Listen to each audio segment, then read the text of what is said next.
Hello, I'm MaidSaver.com. I'm Janine Valenzuela, 33 years old from Philippines. I'm a mother of 2 kids. Okay, so please describe your last job.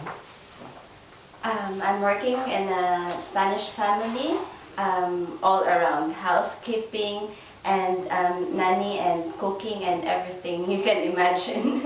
Okay, as a housekeeper, which task do you perform every day in the house? Cleaning, ironing, doing the laundry, and some cooking and tidying things. Tidying things. Okay. So you said you know how to cook. What kind of foods? I can cook Western food, Mhm. Egyptian food, and I can do also some Chinese food and Filipino food. Okay. So as a nanny, which activities do you perform with kids?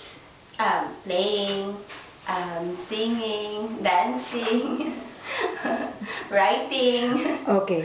If one of the children hurts himself, what are you going to do?